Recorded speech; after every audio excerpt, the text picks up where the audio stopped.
देश में दम तोड़ते नक्सलवाद को लेकर एक और बड़ी खबर आई है। हिडमा के एनकाउंटर के बाद अब हिडमा के साथ काम करने वाले नक्सली भी सरेंडर कर रहे हैं। कुछ दिनों पहले हिडमा के राइट हैंड एर्रा ने सरेंडर किया था। अब बटालियन नंबर 1 के नक्सली भी सरेंडर कर रहे हैं। बीजापुर में 41 माओवादियों ने नक्सल विचारधारा को छोड़ मुख्य धारा में शामिल होने का फैसला किया है। इन नक्सलियों पर कुल 1,19,00,000 का इनाम घोषित था। जिन नक्सलियों ने समर्पण किया है उनमें हिडमा और देवा की बटालियन के लड़ाके भी शामिल हैं। कुछ वक्त पहले तक ये देश भर में नक्सल संगठन के सबसे खतरनाक लड़ाके माने जाते थे।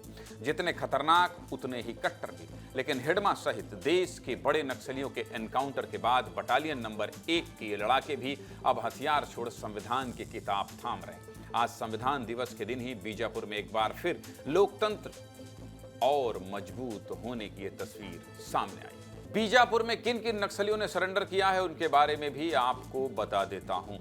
समर्पण करने वाले नक्सलियों में पंडरू, बंडी, हपका, लखू, बदरू जैसे नक्सलियों के नाम शामिल हैं। इन सभी पर 8-8 लाख का इनाम घोषित था। साल 2025 नक्सल संगठन के इतिहास का सबसे बुरा साल साबित हुआ है। सिर्फ बीजापुर जिले में ही इस साल 528 माओवादी गिरफ्तार हुए।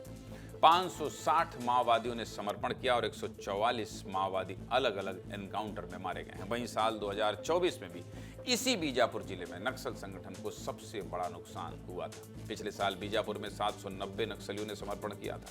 1031 नक्सली गिरफ्तार हुए थे। वहीं 202 नक्सली अलग अलग एनकाउंटर में ढेर हुए थे।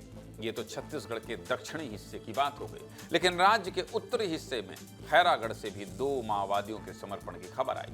ये इलाका नक्सलियों के एमएमसी जोन के अंतर्गत आता है, यानी कि वही इलाका जहां के नक्सल प्रवक्ता ने कुछ दिन पहले विस्तार न्यूज के हमारे सहयोगी संजय ठाकुर को फोन किया था और समर्पण करने की बात कही थी। हालांकि इन दोनों नक्सलियों के अलावा इस इलाके में अनंत, सुरेंद्र और रामदेव जैसे बड़े नक्सली नेता अभी भी सक्रिय।